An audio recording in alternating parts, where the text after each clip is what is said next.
At Tesla's biggest meeting of the year, Elon Musk was ready for the usual questions about rockets, robots, and Mars colonies. What he wasn't ready for was a simple question about his father that would force him to reveal a family secret hidden for When journalist Sarah Chen asked why he never talks about Elon Musk, Elon's confident smile disappeared. His hands began to shake. For the first time in years, the man who always had answers looked completely lost. "My father," Elon said slowly, "is not the man people think he is." What came next shocked everyone in the room. A story of midnight escapes, government secrets, and a father who let his own son hate him rather than put innocent lives at risk. But the biggest shock was still to come. Because the truth about Elon Musk wasn't what anyone expected, not even his famous son. The bright Texas sun beat down on the Tesla Gigafactory in Austin. Inside the huge building, thousands of people filled every seat. Workers in red shirts sat next to men in fancy suits. Students with notebooks sat beside older women with gray hair. Everyone was here for the same reason: to hear Elon Musk speak. It was June 15, 2024. Tesla's biggest meeting of the year was happening.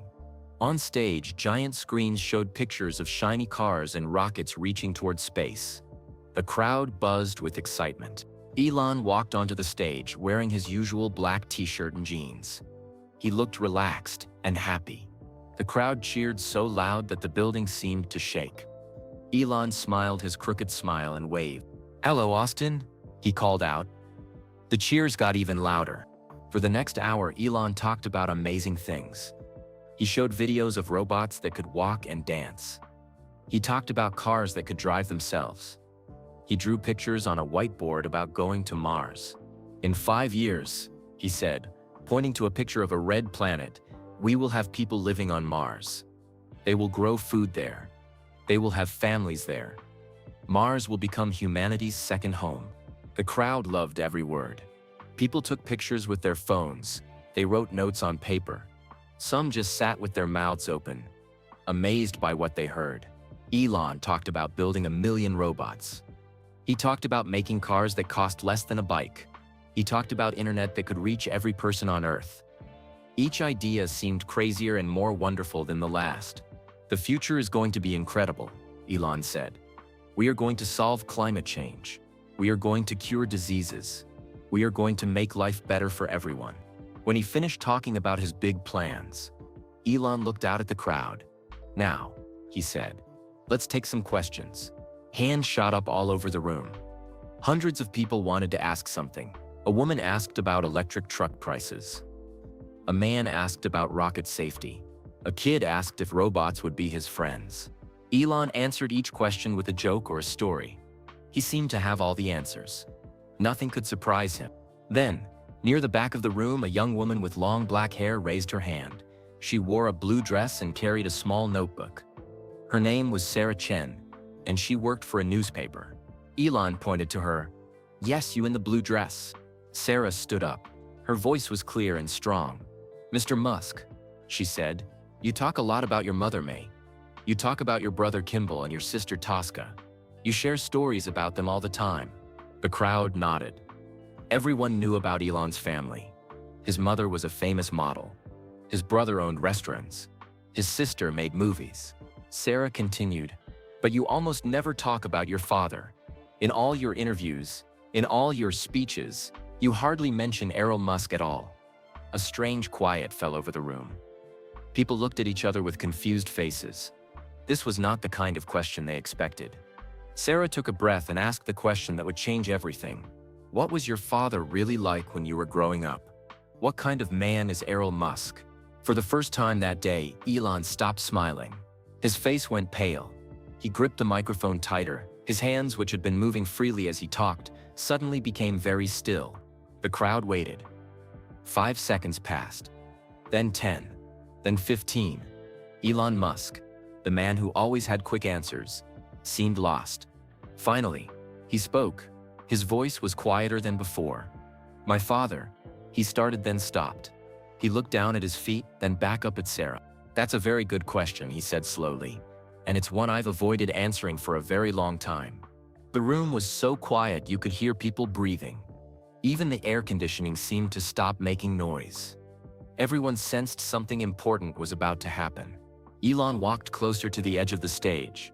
He looked directly at Sarah, then let his eyes seep across the crowd. When he spoke again, his voice was different. It was sadder, more serious. "You want to know about my father?" he asked. "You want to know what Elon Musk was really like?" Sarah nodded. The whole room nodded with her. Elon's hands started to shake slightly.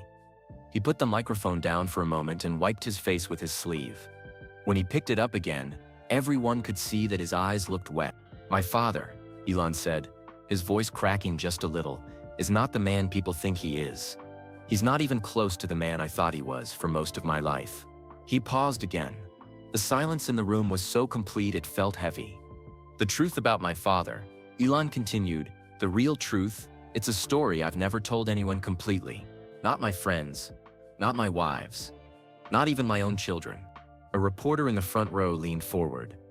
Camera phones started recording. Everyone realized they were about to hear something that had been hidden for decades. Elon looked up at the ceiling, as if he was trying to decide whether to continue. Then he looked back at the crowd with eyes that seemed much older than they had an hour ago. "You asked what kind of man my father is," he said. "Well, I'm going to tell you. But I warn you, this story is not what you expect. It's not what I expected either, until very recently." He took a deep breath that everyone in the room could hear. "My father kept secrets. Dark secrets. Dangerous secrets. For 37 years I thought those secrets made him a bad man. I thought they made him someone I should be ashamed of." Elon's voice got even quieter, so everyone had to strain to hear. "I was wrong about almost everything. But to understand why, I have to take you back to South Africa. Back to when I was just a little boy who thought his father could fix anything in the world." The crowd waited, hanging on every word. This story starts in a house in Pretoria, with a locked basement door, and a father who was not at all what he seemed to be. Elon looked directly at Sarah again. "You asked about my father. Well, here's your answer. But once I start telling this story, there's no going back. Some truths once spoken change everything." He paused one final time, his finger hovering over the microphone button. "Are you ready to hear about the real Elon Musk?" Elon closed his eyes for a moment. When he opened them, he seemed to be looking at something far away. Something only he could see. "I was born in Pretoria, South Africa, in 1971, he began. Our house was on a quiet street lined with purple jacaranda trees. When those trees bloomed, the whole street looked like something from a fairy tale." The crowd listened carefully. This was not the usual business talk they expected from Elon Musk. "Our house was white with red tiles on the roof," Elon continued. "It had a big yard where my brother Kimball and I would play with our toy cars. But the most interesting part of our house was the garage." Elon smiled for the first time since Sarah asked her question. But it was a sad smile. "My father's garage was like a magical place to me," he said.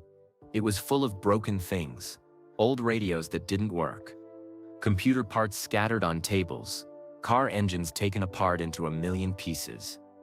To most people it looked like a mess, but to my father it was paradise." He walked across the stage as he talked, his hands moving again. "Elon Musk could fix anything," Elon said with pride in his voice. "I would sit on a little stool and watch him work. He would take a radio that made no sound and make it sing again. He would take a car that wouldn't start and make it purr like a happy cat." The audience could picture young Elon sitting in that garage watching his father work magic on broken machines. "To me, my dad was like a superhero," Elon said. "He knew everything about everything. He could build bridges and fix computers. He spoke 3 languages. He could do math problems in his head that I needed paper to figure out." Elon stopped walking and looked out at the crowd. "When I was 7 years old, I wanted to be exactly like my father. I thought he was the smartest, strongest, most amazing man in the world." But then Elon's expression changed. The happy memory seemed to fade away. "But even when I was little, I knew something was different about our family," he said slowly.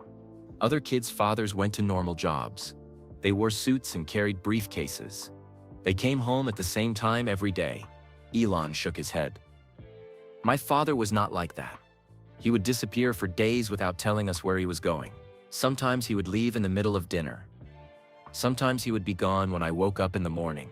The room was completely quiet. People leaned forward to hear every word. When I asked my mother where Dad was, she would get a worried look on her face. Elon continued. She would say, "Your father has important work, Elon, very important work." But her voice always sounded scared when she said it. Elon paused, remembering, the phone in our house rang at strange times. Late at night when we were sleeping, early in the morning before anyone was awake. My father would answer it quickly, like he was waiting for those calls. He would talk in a quiet voice, using words I didn't understand. He began pacing again, lost in his childhood memories. People came to our house who didn't look like our neighbors, Elon said. Men in expensive suits who never smiled. Women with thick accents who spoke languages I had never heard. They would meet with my father in his study with the door closed.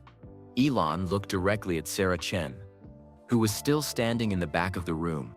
After these meetings, my father would be different, he said. Nervous. Always looking out the windows.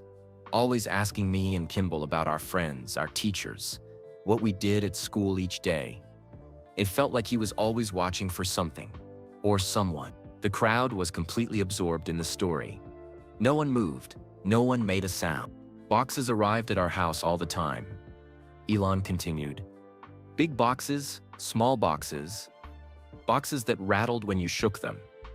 My father would carry them straight to the basement. I was never allowed to touch them or even look at them closely. Elon's voice got quieter, like he was sharing a secret. Sometimes I would see my father loading those boxes into his truck in the middle of the night. He thought everyone was sleeping, but I liked to look out my bedroom window at the stars. I saw him carry those mysterious boxes outside many times. He stopped pacing and stood very still in the center of the stage. When I was 9 years old, we moved to a new house. Then 6 months later, we moved again. Then we moved a third time. Each time, my father said it was for better opportunities. But I noticed something strange. Elon held up one finger, like he was making an important point. Every house we moved to was near an airport or a train station. Places where you could leave quickly if you needed to. I didn't understand why that mattered then. But I do now. The audience waited breathlessly for him to continue. My mother started keeping a suitcase packed in her closet, Elon said. When I asked her about it, she said, "Just in case, my dear, just in case." But she never told me in case of what. Elon walked to the very edge of the stage and looked out at all the faces staring back at him. By the time I was 10 years old, I knew my family was hiding something big, he said. But I had no idea what it was.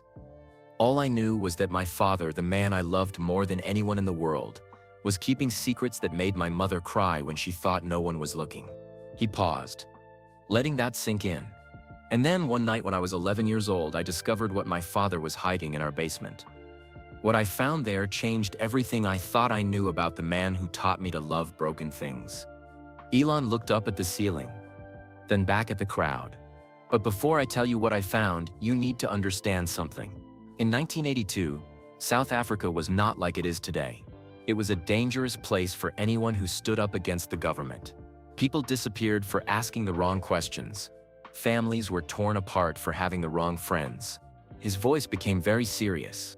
My father knew this better than anyone. And what he was doing in our basement? Well, let's just say it was the kind of thing that could get our whole family in very serious trouble. Elon gripped the microphone tighter. So there I was, an 11-year-old boy who thought he knew everything about his superhero father, but I was about to discover that everything I believed was wrong.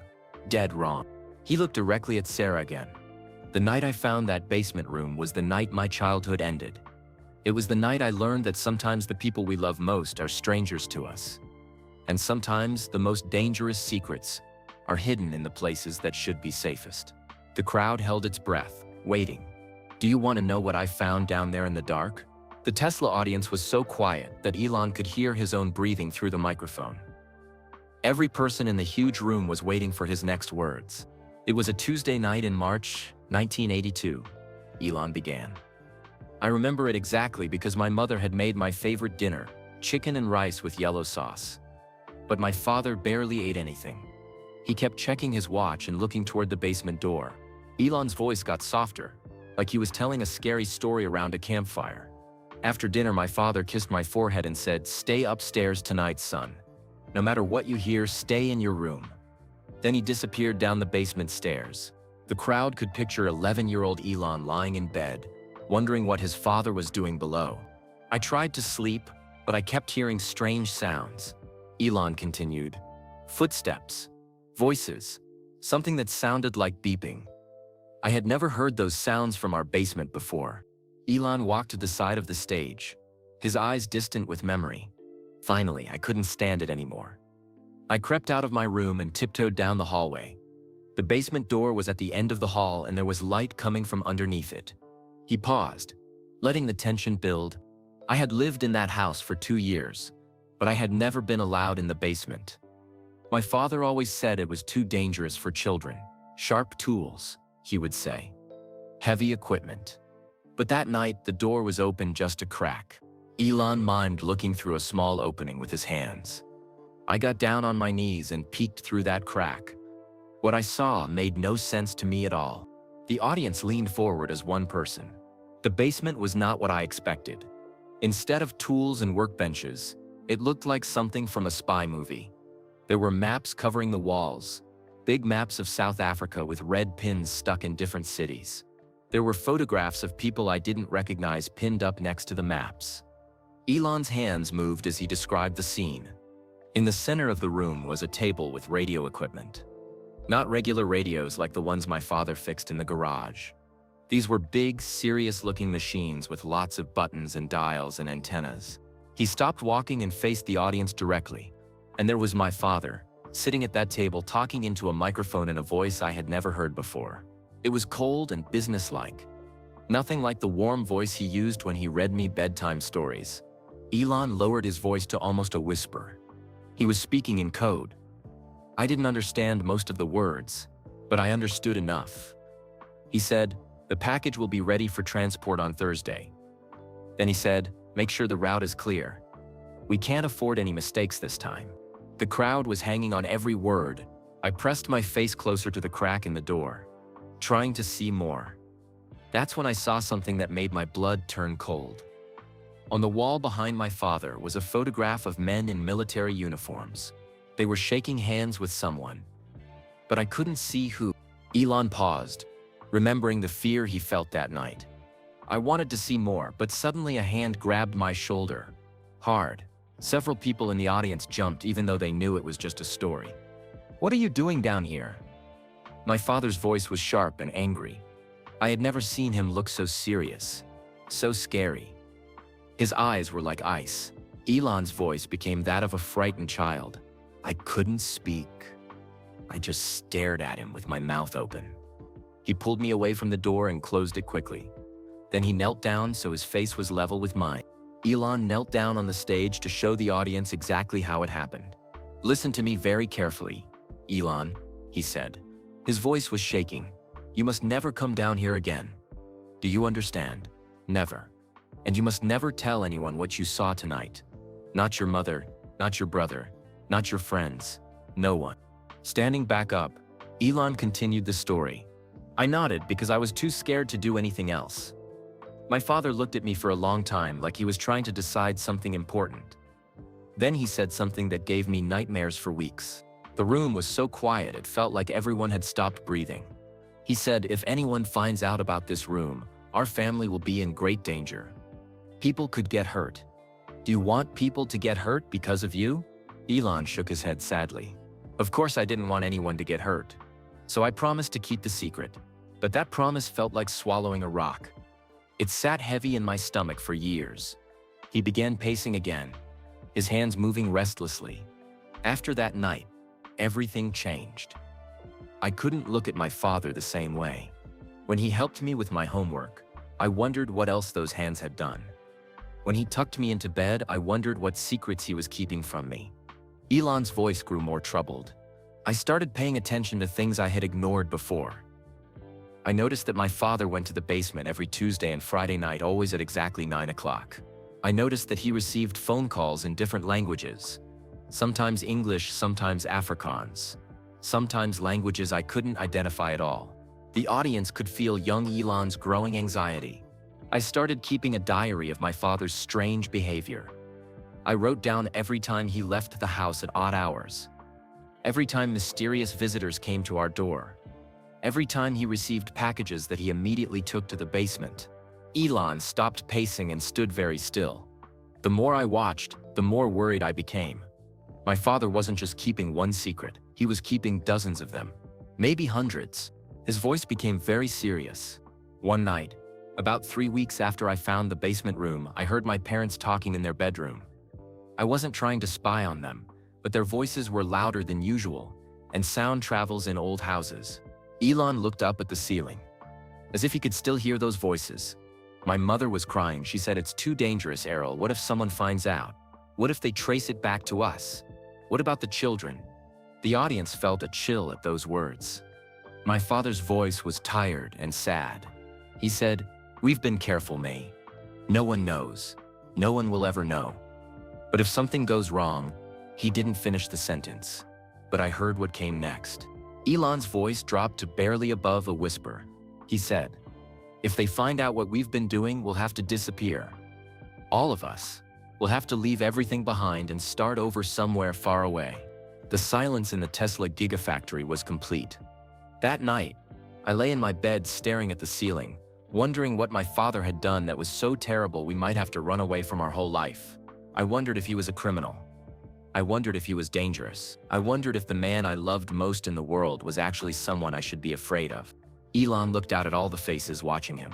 For months, I carried this fear alone. I couldn't tell anyone. I had promised my father I wouldn't. But the questions ate at me every single day.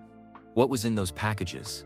Who were those people who visited our house? What kind of work required so much secrecy that we might have to flee our country?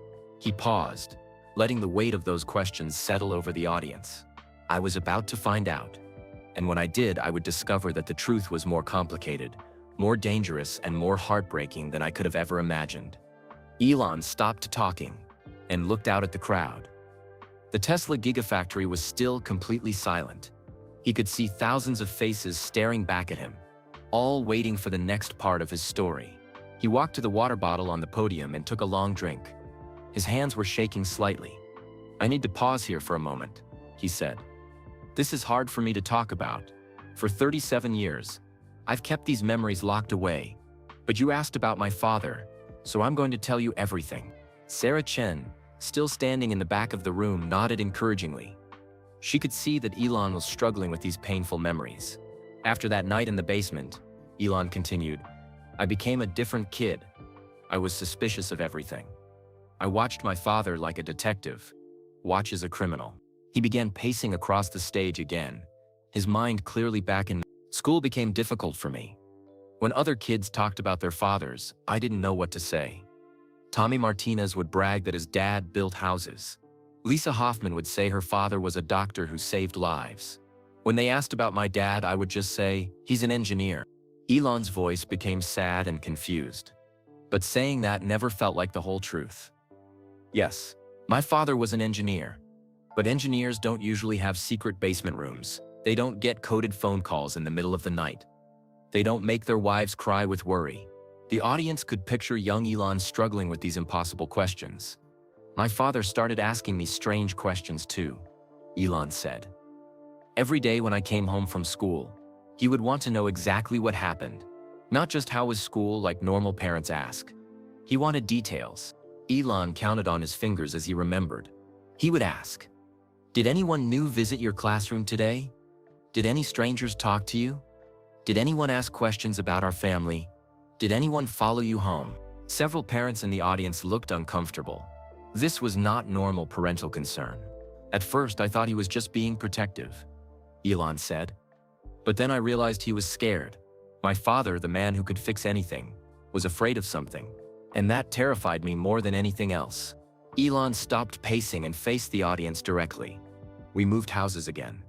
This time to a place near the Johannesburg airport. I could hear planes taking off and landing all day and all night. My father said it was because he got a new job, but I noticed something strange." He held up one finger. "Every morning, my father would stand at the kitchen window and watch the airplanes. He would count them, write down the times they left. like he was memorizing the schedule. The crowd was completely absorbed in the story. My mother became more nervous with each passing week. She started cooking twice as much food as we needed, then putting half of it in containers and freezing it. She bought extra clothes for me and Kimball and hid them in the back of our closets. Elon's voice became worried, like the child he was remembering. When I asked her why she was buying so many extra things, she would say, "We might need them someday, dear. It's always good to be prepared." But prepared for what? He shook his head sadly. My brother Kimball was too young to understand what was happening. He was only 9 years old and still believed that our father was the greatest man in the world. Sometimes I was jealous of him. I wished I could go back to believing that too. Elon walked to the edge of the stage and sat down, letting his legs dangle over the side. It made him look younger, more vulnerable. "The worst part was feeling so alone," he said quietly. "I had this huge secret that I couldn't share with anyone. Not my friends at school. Not my teachers. Not even my own brother." His voice cracked slightly. "Have you ever had a secret so big it felt like it was eating you from the inside? That's what it was like. Every day I would wake up and remember that my father was hiding something dangerous. Every night I would go to sleep wondering if we would still be in the same house when morning came." The audience was completely silent, feeling the weight of young Elon's burden. 3 months after we moved to the airport house, something happened that made everything worse. Elon said, "I was walking home from school when I saw a black car parked across the street from our house. 2 men in dark suits sat inside, watching. Several people in the audience shifted uncomfortably in their seats. I hid behind a tree and watched them for 20 minutes. They never got out of the car. They never moved.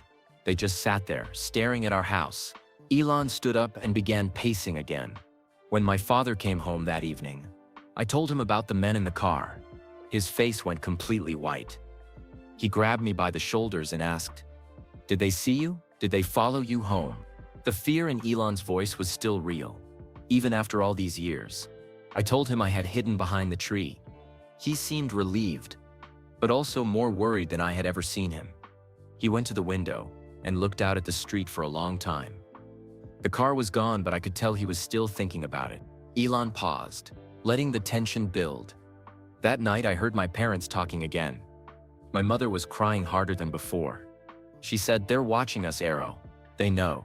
We have to leave. We have to leave right now.'" The audience held its breath. My father's voice was calm but scared. He said, "Not yet, May. We can't leave yet. There are still people who need our help. If we leave now, they'll die."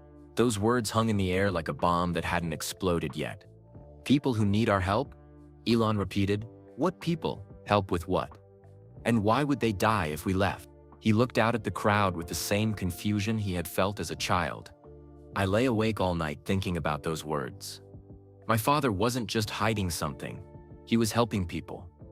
But helping them do what?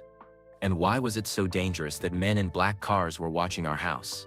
Elon's voice became more urgent. "The next few weeks were the worst of my childhood. My father barely slept.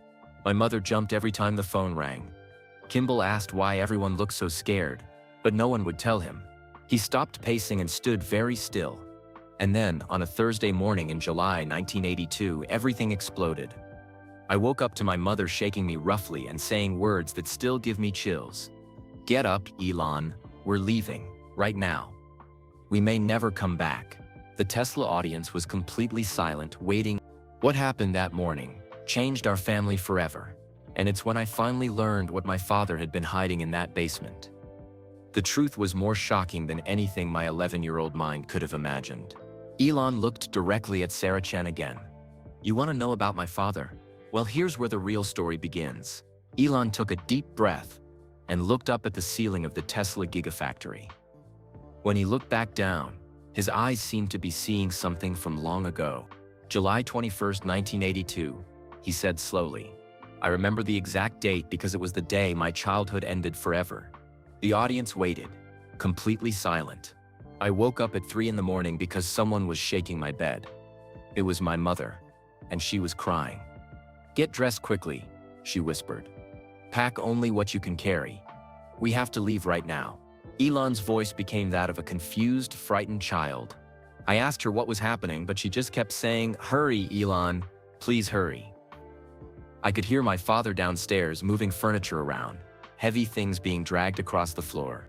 He paused, remembering the fear of that night. I threw some clothes into my school backpack. My favorite books.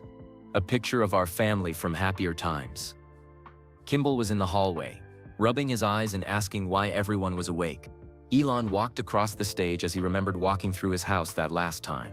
When I got downstairs, I saw something I'll never forget. My father was burning papers in the fireplace.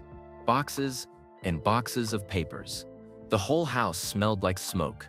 Several people in the audience looked worried, picturing this scene of panic and destruction.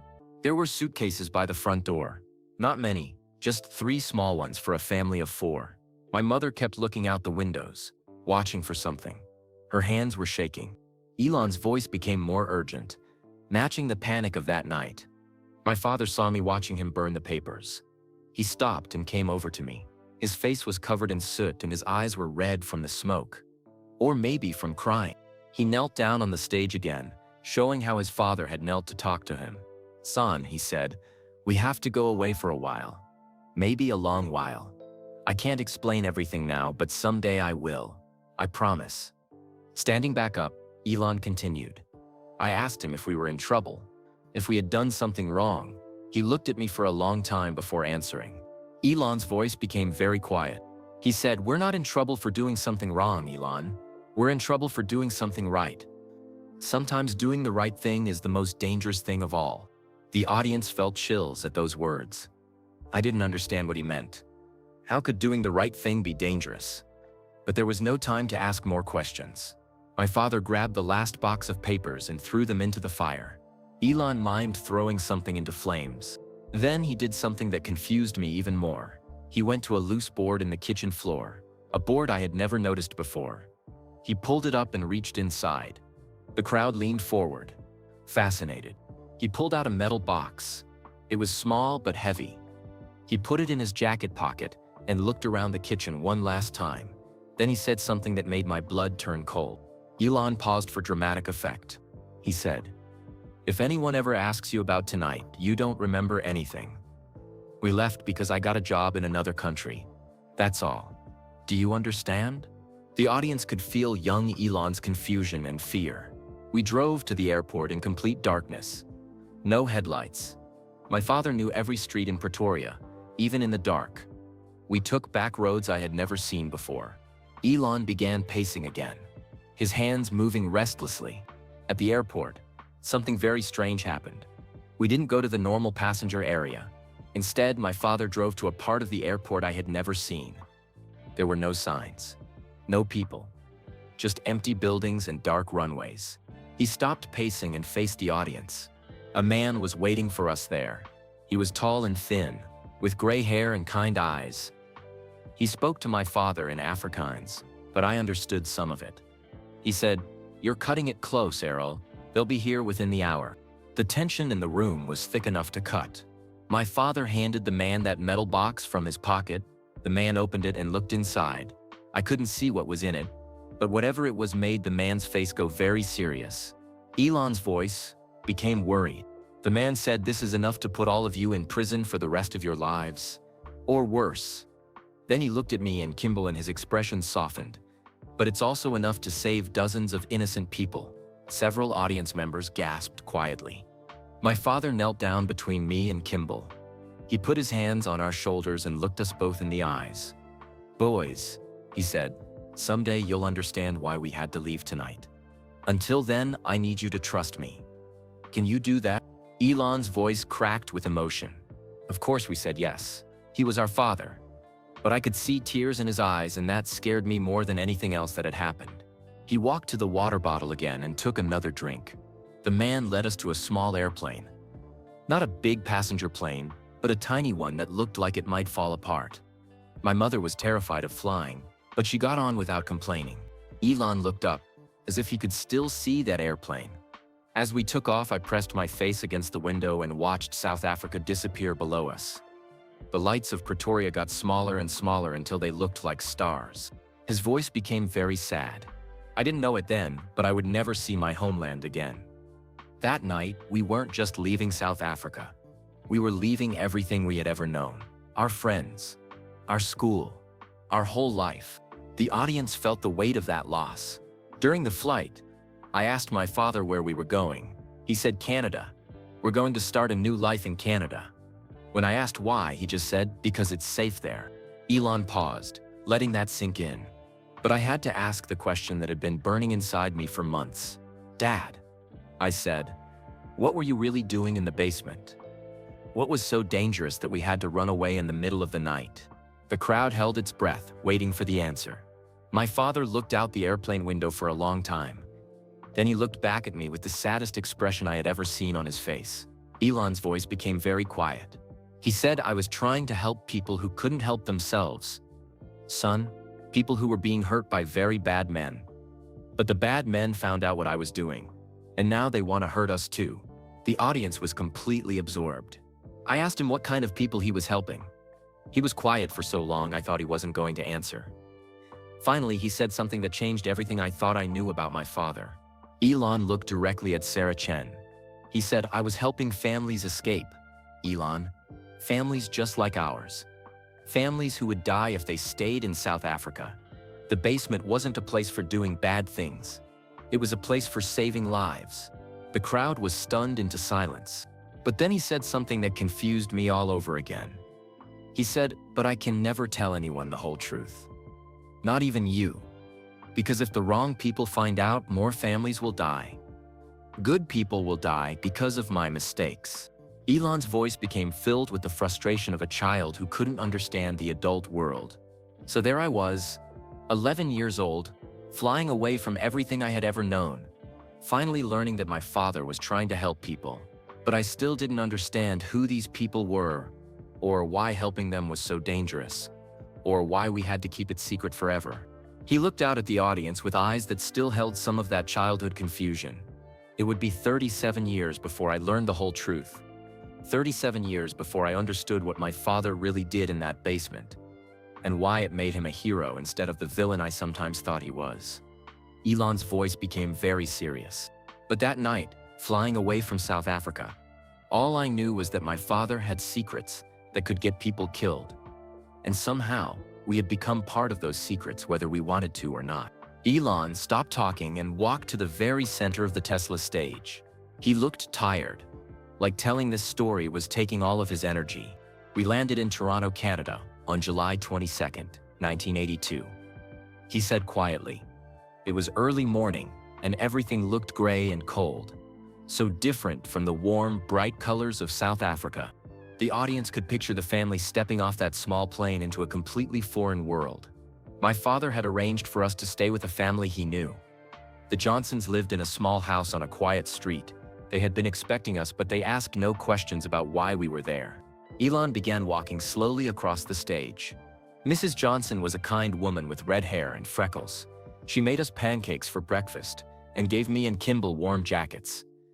But I could see her whispering with my parents when she thought we weren't looking. His voice became that of a confused child again. The first few weeks were the strangest of my life. We had no toys, no books, no familiar things. Everything we owned fit in those 3 small suitcases. I felt like we were ghosts, like we didn't really exist. The crowd could feel the family's displacement and loss.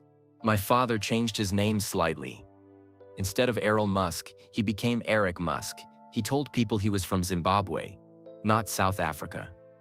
He said we had moved to Canada because he got a job with a mining company. Elon paused, remembering. Every time someone asked about our past, my father would change the subject. He became very good at talking about the weather, or hockey, or anything except where we really came from. His voice became more worried. But the worst part was watching my father at night. He would sit by the window for hours, just staring out at the street. Sometimes I would see him checking the locks on the doors over and over again. Elon mimed checking a door lock, showing the audience his father's nervous behavior. One night, I asked him what he was looking for out there. He said, "Nothing, son, just making sure everything is quiet." But his voice sounded like he was lying. The audience felt the ongoing tension, even in their new safe haven. 3 months later, we moved to a different city. Then 6 months after that, we moved again. Each time, my father said it was for better job opportunities. But I noticed the same pattern as before. Elon held up his fingers counting. New identities. Houses near train stations or airports. My mother always keeping emergency bags packed. It was like we were still running, even though we had escaped from South Africa. His voice became sad and tired. I started to understand that we might never stop running. That this fear, this constant looking over our shoulders, might be our life forever. Elon walked to the edge of the stage and sat down again, making himself look smaller and more vulnerable. The hardest part was not having any real friends. Every time I started to get close to someone at school, we would move again. I learned not to get attached to people or places. The audience could feel the loneliness of this rootless existence. Kimball was too young to understand what was happening. He made friends easily and cried every time we moved.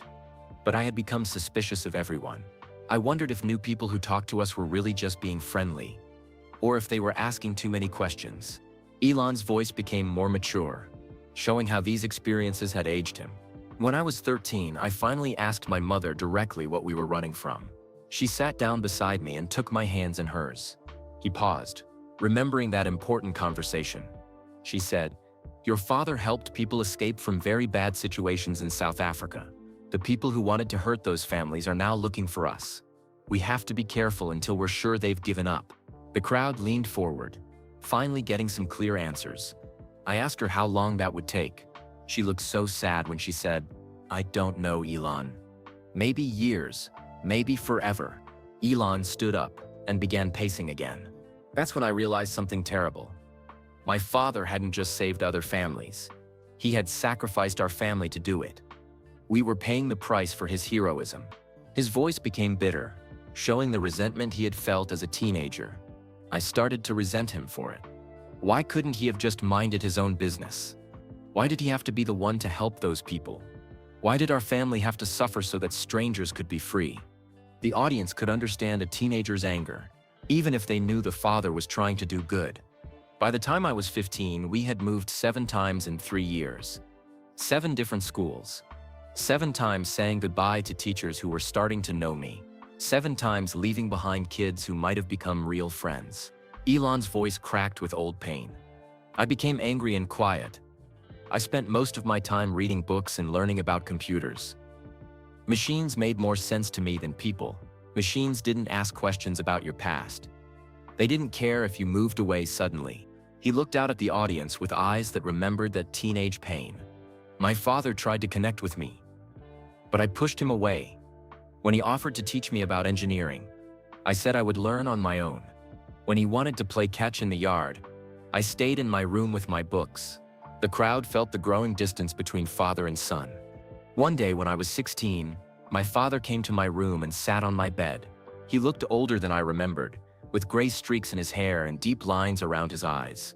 Elon's voice softened slightly. He said, "I know you're angry with me, son.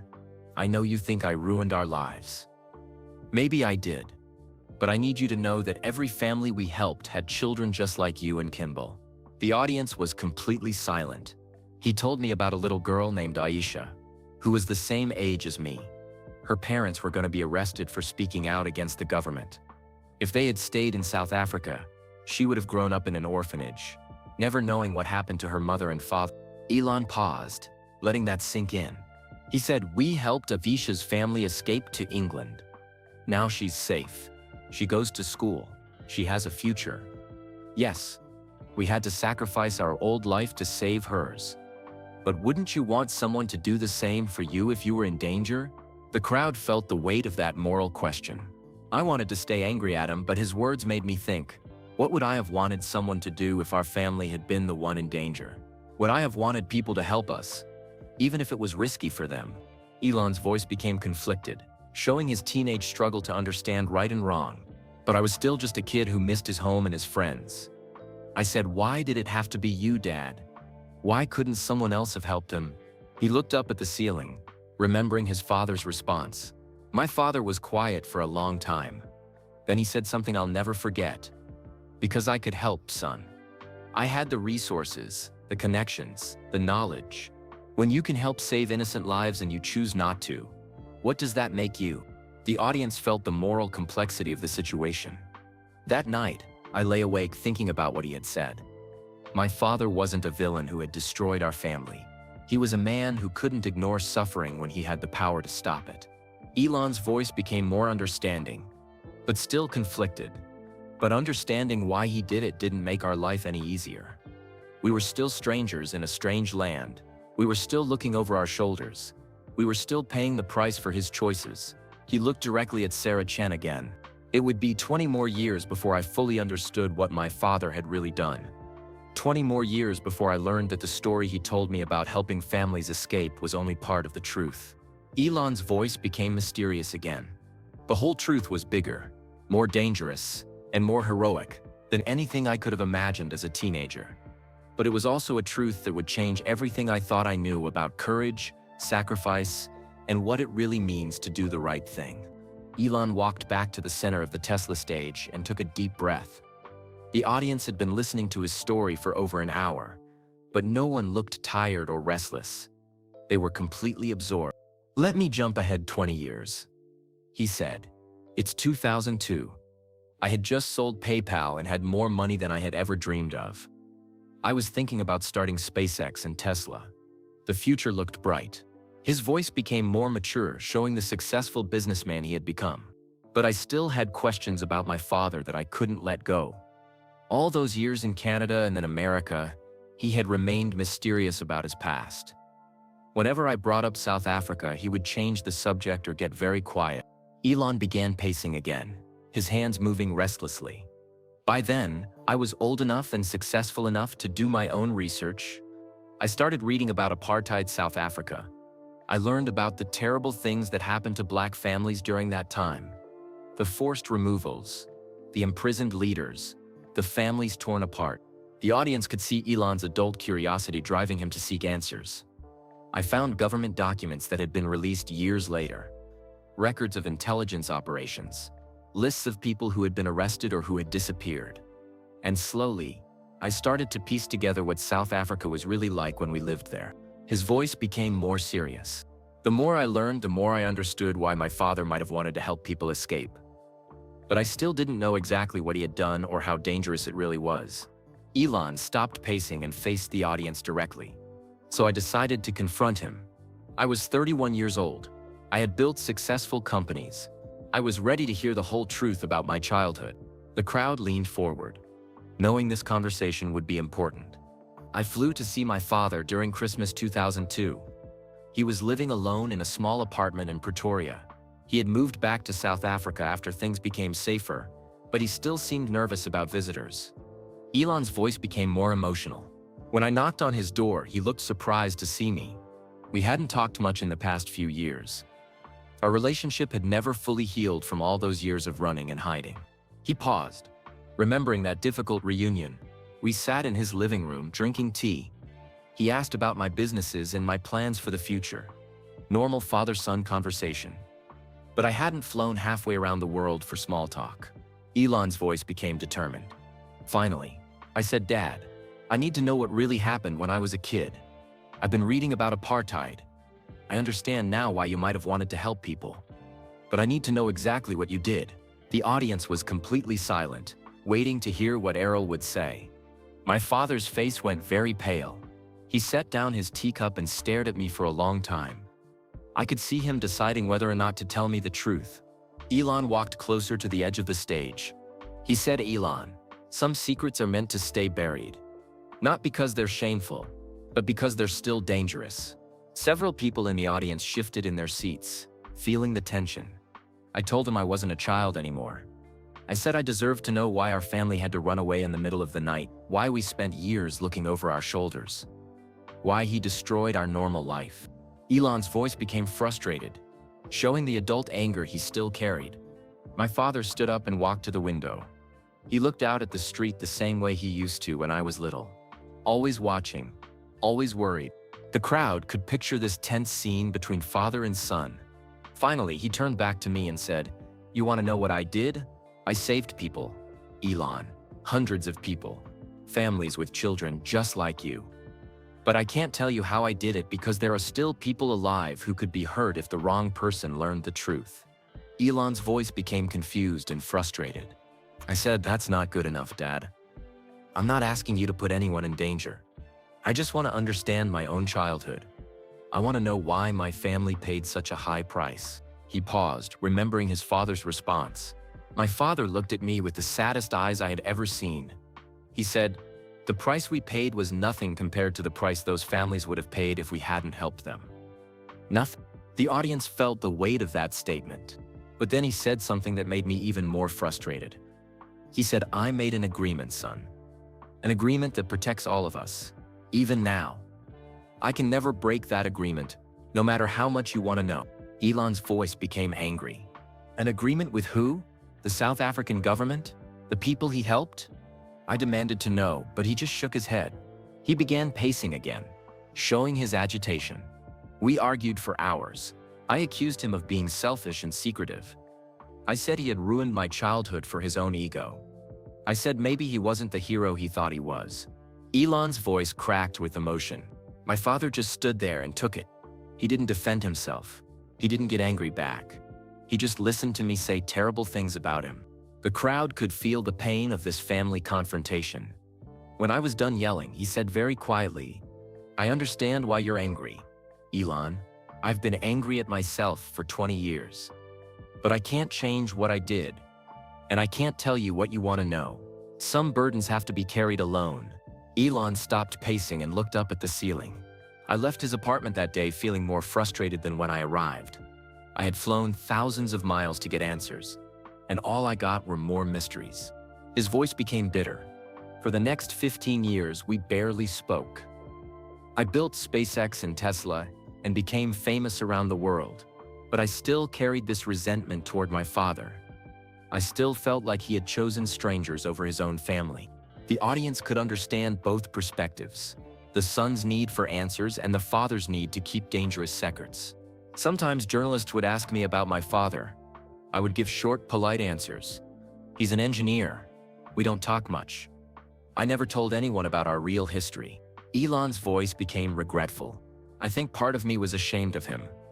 Not because of what he did, but because of how mysterious he was about it.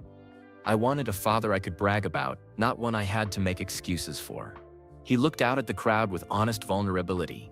But what I didn't know, what I couldn't have known, was that my father was keeping those secrets to protect me, to protect our whole family, and to protect people who were still alive, still vulnerable, still in danger because of what they had done 30 years earlier. Elon's voice became more mysterious. It would take a journalist asking the right questions to finally uncover the truth.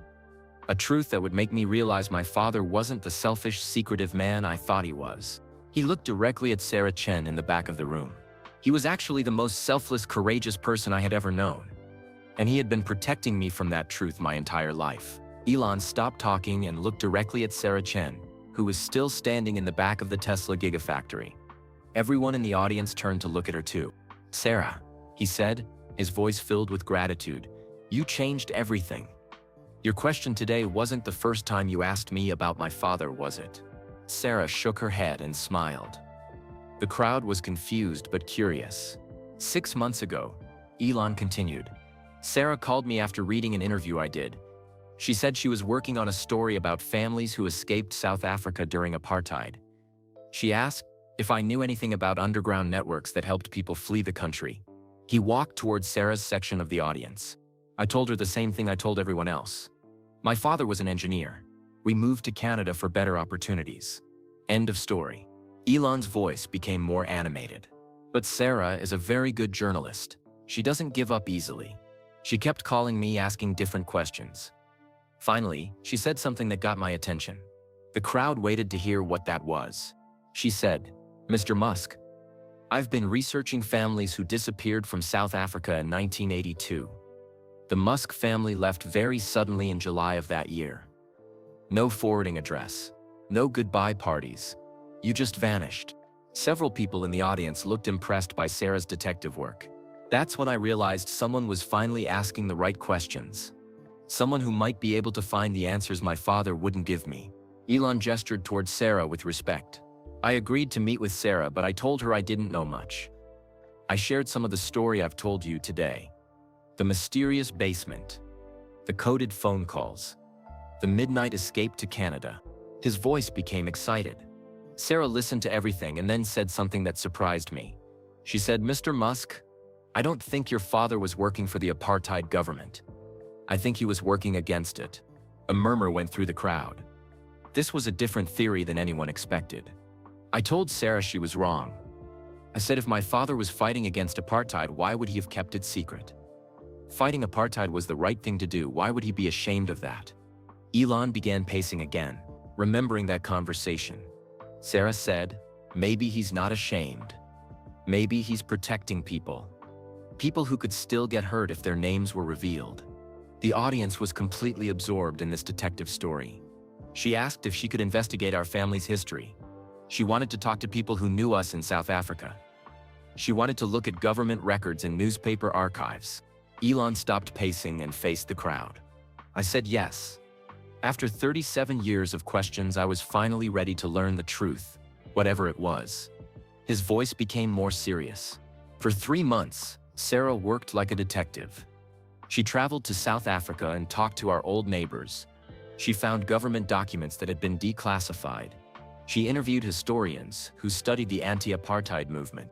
The crowd could picture Sarah doing this careful research work. She called me every few weeks to update me on what she found. Each call revealed something new that I hadn't known about my childhood. Elon's voice became more emotional. She found records showing that several families had disappeared from our neighborhood in the early 1980s. All of them were families with children. All of them left suddenly with no explanation. He paused to let that sink in. She found newspaper articles about safe houses being raided by government police, places where anti-apartheid activists had been hiding. Some of these raids happened just days after families like ours disappeared. The audience began to understand the pattern Sarah was uncovering. But the most important thing Sarah found was a woman named Martha Ndaba. Martha was now 73 years old and lived in London. When Sarah mentioned the Musk family, Martha started crying. Elon's voice became very soft. Martha told Sarah that our house in Pretoria had saved her life. She said my father had hidden her family in our basement for 3 weeks in 1981, then helped them escape to England. Several people in the audience gasped. Martha said there were many families like hers. Families who spent time in our basement before being moved to other safe places. She said my father was part of a secret network that saved hundreds of people. Elon stopped walking and stood very still. When Sarah told me this, I couldn't believe it. Our basement wasn't a place for secret government work. It was a hiding place for families trying to escape apartheid. His voice cracked with emotion. All those coded radio messages my father sent, they were coordinating rescues. All those mysterious visitors, they were refugees seeking help. All those boxes that arrived and disappeared, they contained supplies for families on the run. The audience was stunned by these revelations. Sarah found more people who remembered my father. A man named David Kumalo said my father had provided fake identification papers that allowed his family to cross the border safely. A woman named Grace Sazani said my father had driven her and her children to an airport in his own car, at great risk to himself. Elon's voice became filled with wonder and pride. For 30 years, I thought my father was hiding something shameful. But he was actually hiding something heroic. He wasn't working for the apartheid government. He was working against it. The crowd began to understand why this revelation was so powerful. But Sarah wasn't finished with her investigation. She had one more question that needed an answer. If my father was a hero, why had he kept it secret all these years? Why didn't he ever tell me the truth?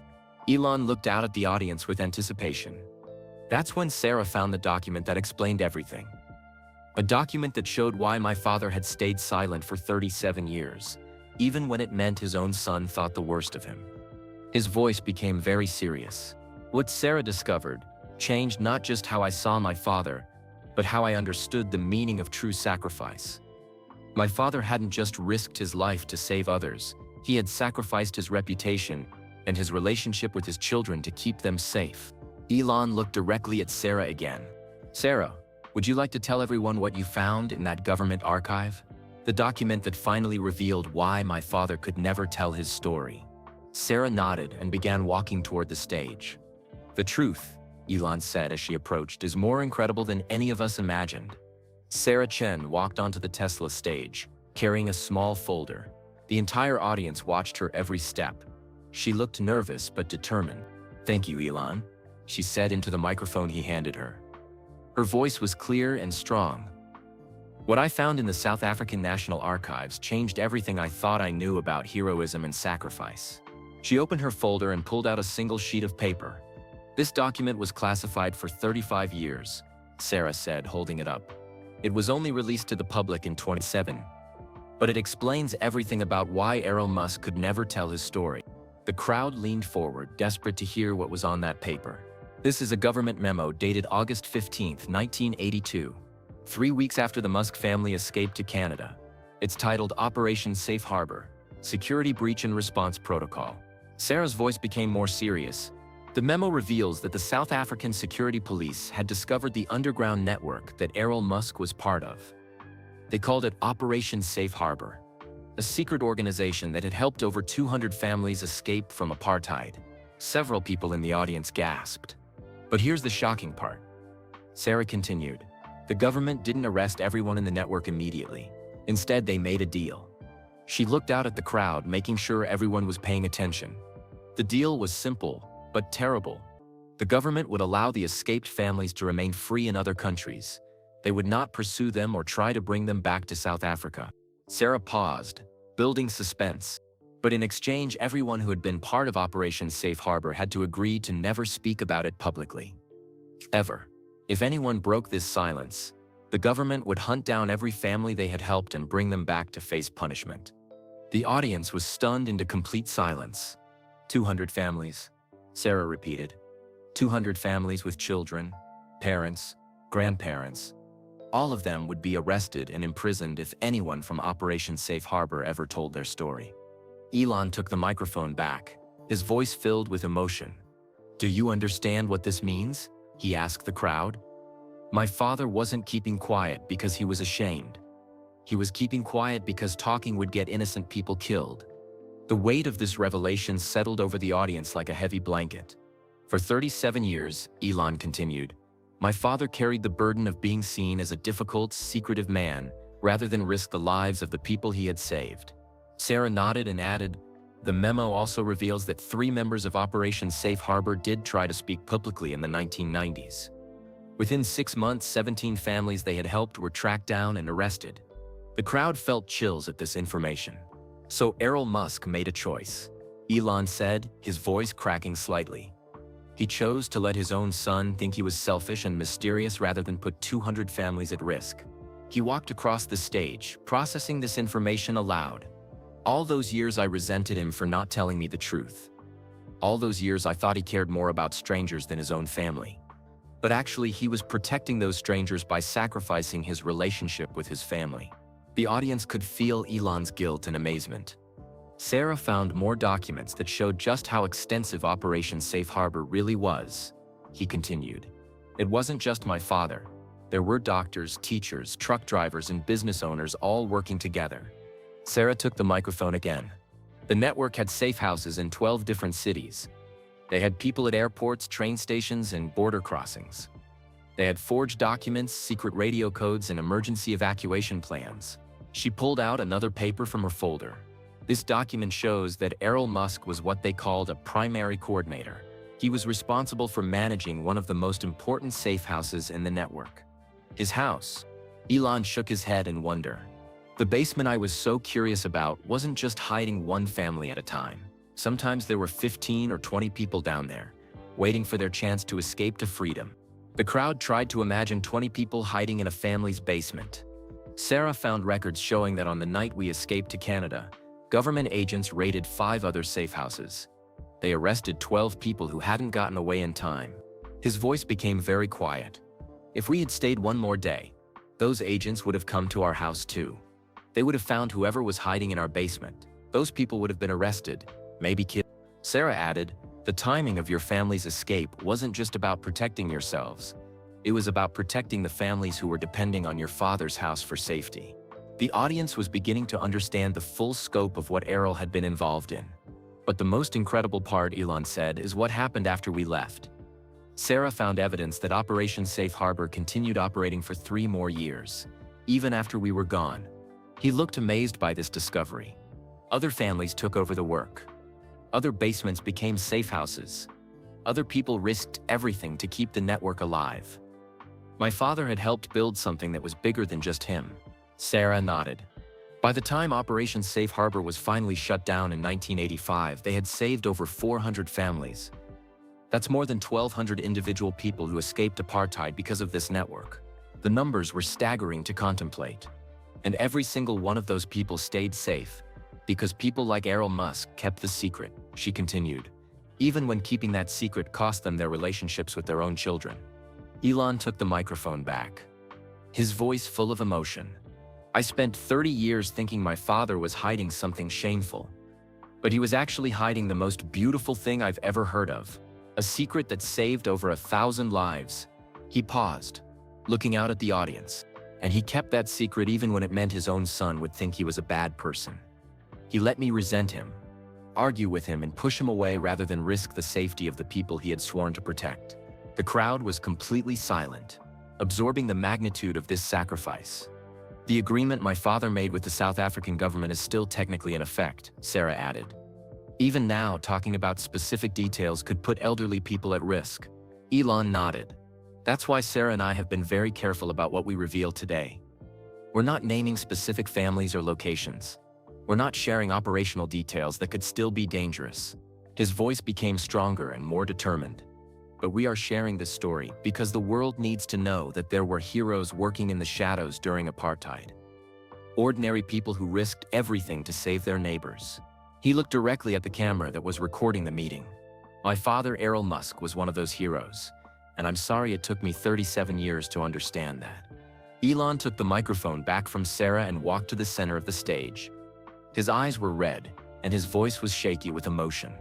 When Sarah first showed me these documents 3 months ago, I couldn't speak for 10 minutes, he said.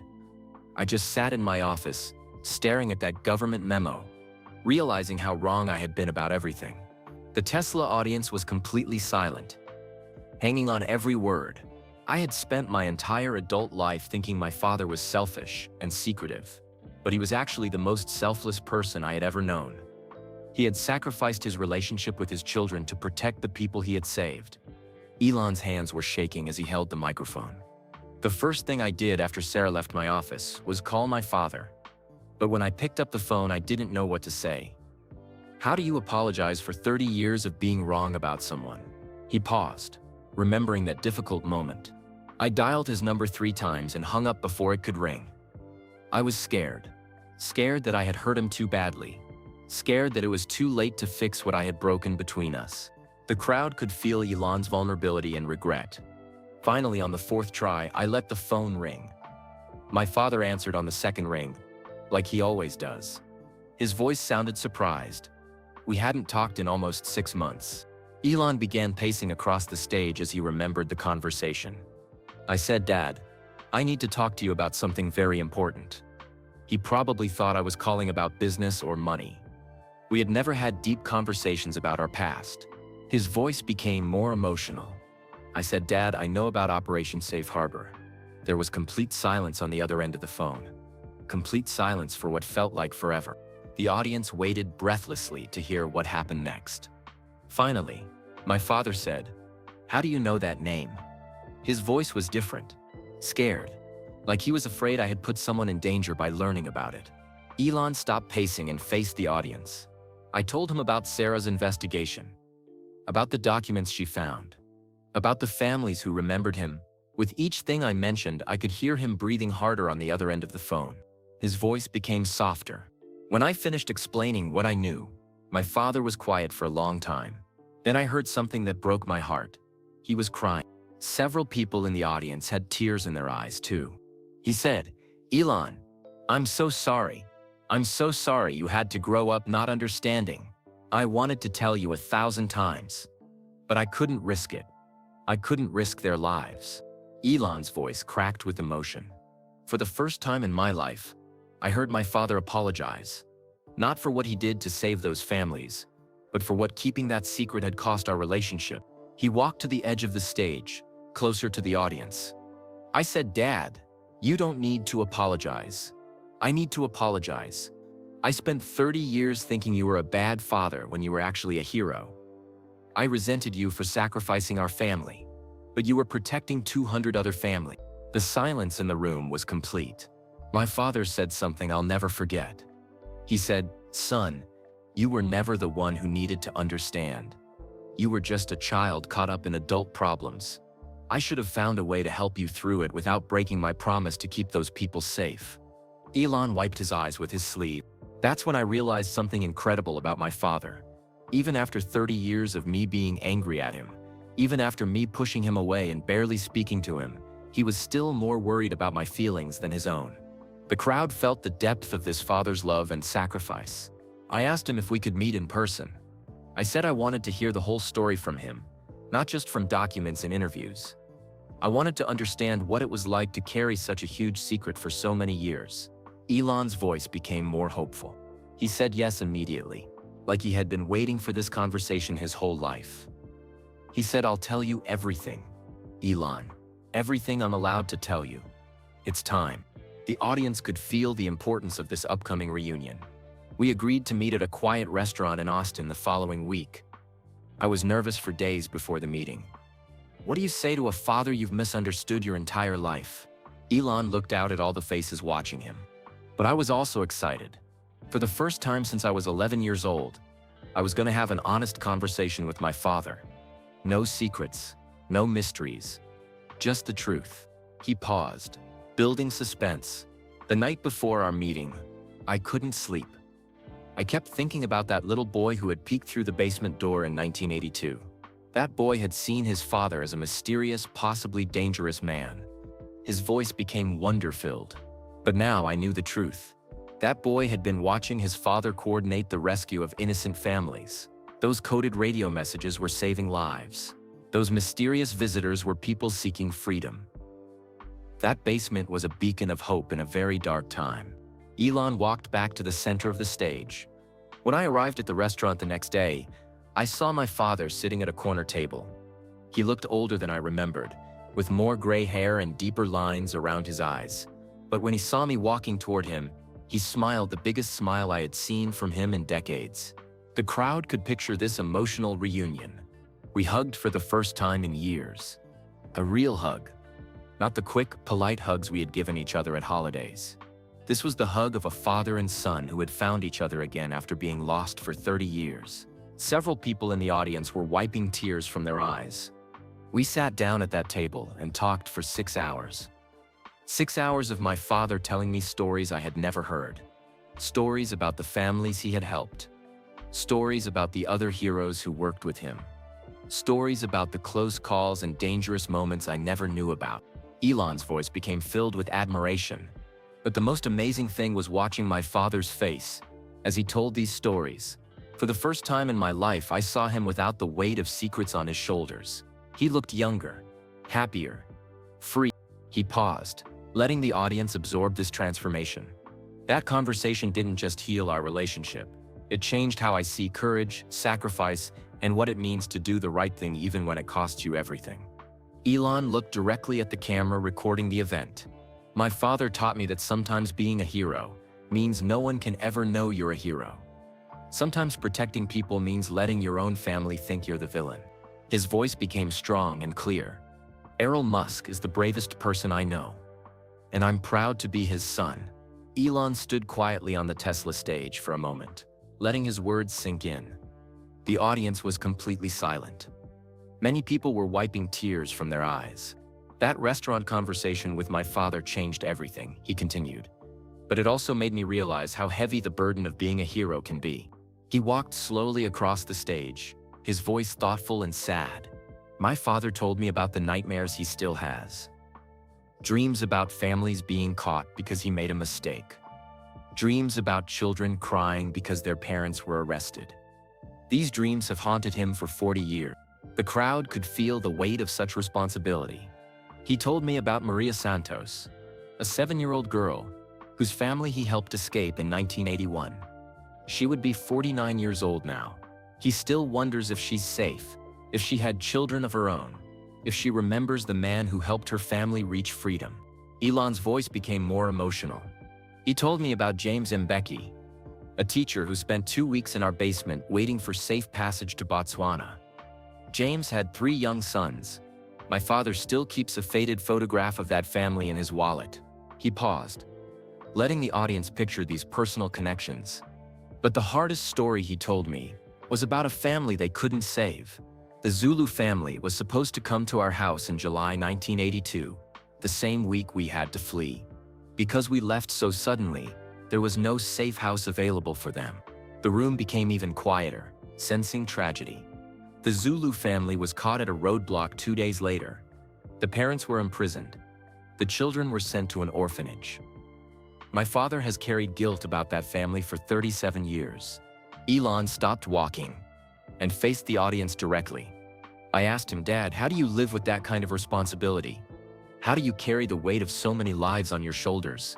His voice became softer. My father looked at me with tired eyes and said, "You don't carry it alone, son. The weight is shared by everyone who chose to help. Every person in Operation Safe Harbor carries the same burden. We carry it together." The audience felt the power of that shared responsibility. He told me about Rebecca Thompson, a nurse who worked with the network. She provided medical care for families hiding in safe houses. She still volunteers at refugee centers in London today. At age 81, Elon began pacing again, energized by these stories of continued service. He told me about David Chen, a truck driver who transported families to border crossings. David now runs a charity that helps immigrant children learn English in Canada. The crowd could see the pattern of lifelong commitment to helping others. One by one, my father told me about his fellow heroes: teachers, doctors, mechanics, shop owners. Ordinary people who did extraordinary things. People who are still doing extraordinary things 40 years later. Elon's voice filled with admiration. That's when I understood something important. My father wasn't just a hero for what he did in the 1980s. He's been a hero his whole life. The same heart that couldn't ignore suffering during apartheid still can't ignore suffering today. He pulled out his phone and showed it to the audience. 3 months ago, my father called me with an idea. He said, "Elon, we saved over 400 families during Operation Safe Harbor. But there are millions of refugee families around the world right now who need help. What can we do?" The crowd could sense where this was leading. My father, at age 78, wanted to start helping refugees again. Not in secret this time, but openly. He wanted to use the resources and connections our family has built to continue the work he started 40 years ago. Elon's voice became excited and determined. So we started the Underground Network Foundation. It's named after the secret network from the 1980s, but it operates completely in the open. We help refugee families find safe housing, job training, and educational opportunities. The audience looked impressed by this continuation of the family's mission. In just 3 months, we've helped 67 families resettle in safe communities across North America. Families from Syria, Afghanistan, Myanmar, and other places where people face persecution. Elon walked to the edge of the stage, closer to the audience. But here's the most amazing part. When word spread about what we were doing, other people from Operation Safe Harbor started contacting us. People in their 70s and 80s who wanted to help refugees again. His voice became filled with wonder. Rebecca Thompson, the nurse I mentioned, now coordinates medical care for refugee families in our program. David Chen, the truck driver, helps families move to new cities. Maria Santos, the little girl my father had saved in 1981, now works as our coordinator in Portugal. The crowd was amazed by these connections across decades. The 7-year-old girl my father worried about for 40 years is now helping other children find safety. The network that saved her family is helping her save other families. Elon's voice cracked with emotion. Last month, I watched my father teach a Syrian boy how to fix a broken radio, just like he taught me when I was young. The boy's name is Ahmed, and he's 11 years old. The same age I was when I first saw my father's basement workshop. The parallel between past and present was powerful. Ahmed's family escaped from Damascus with nothing but the clothes they wore. Now they live in a small apartment in Toronto, and Ahmed goes to the same school I attended when we first arrived in Canada. Elon paused, letting the audience absorb this full-circle moment. Watching my father with Ahmed reminded me of something important.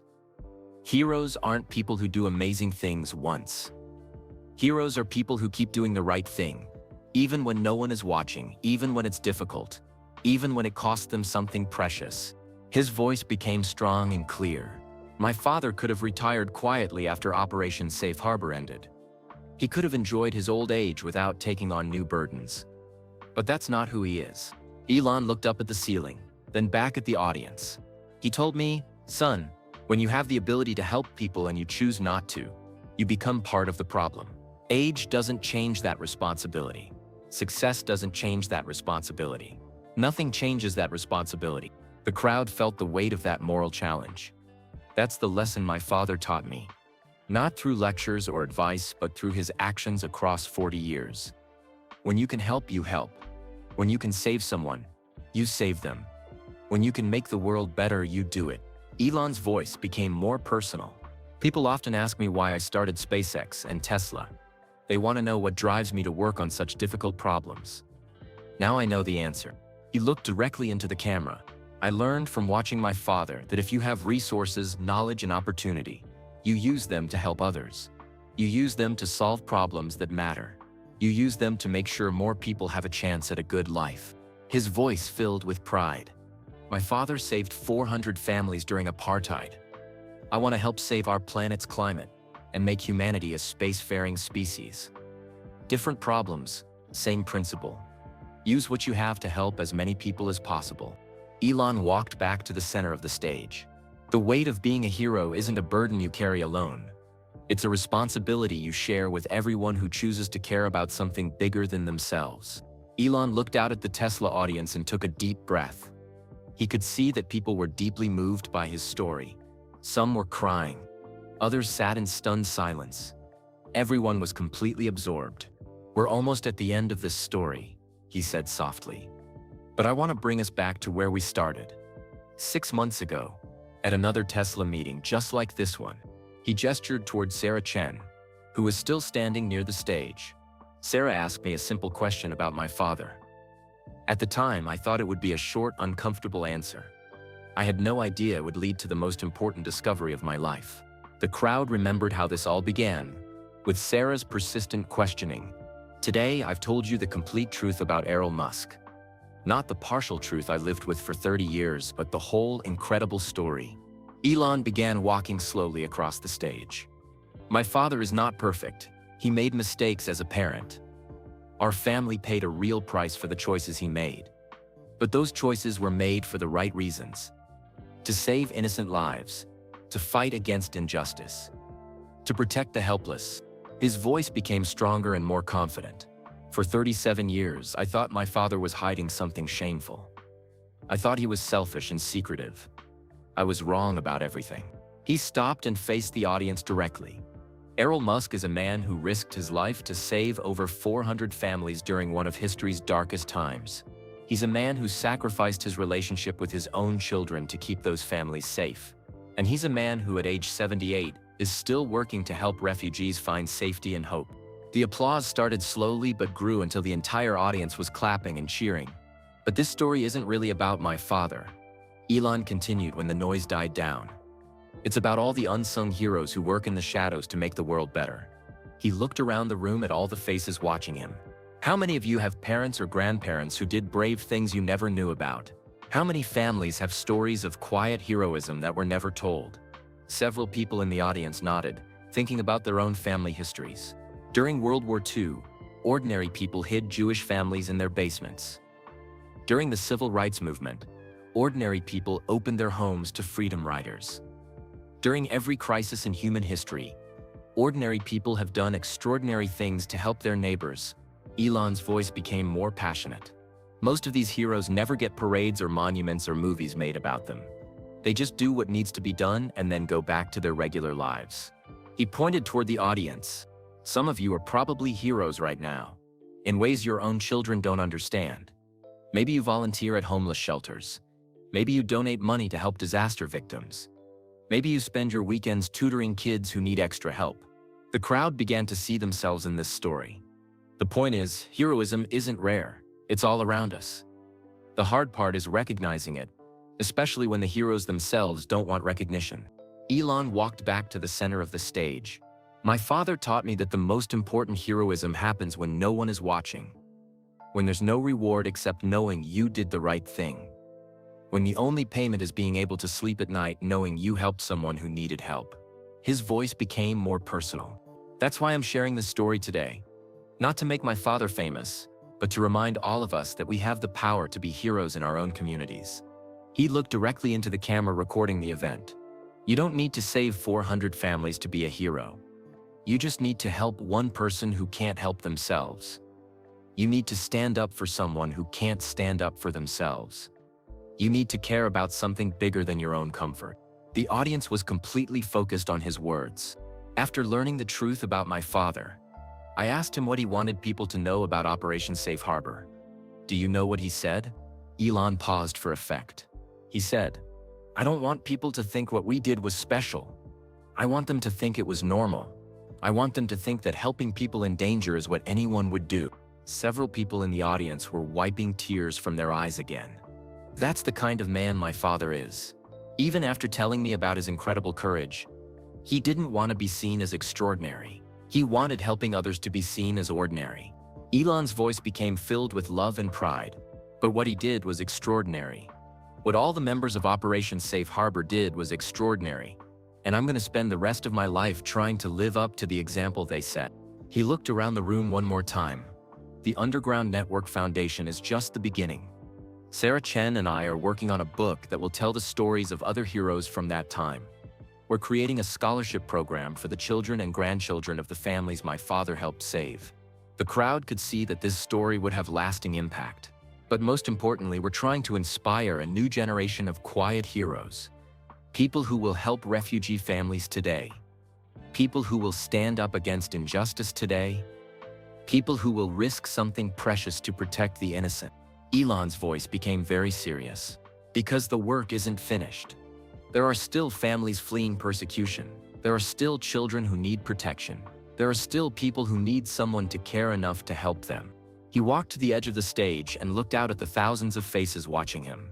My father and his generation saved 400 families during apartheid.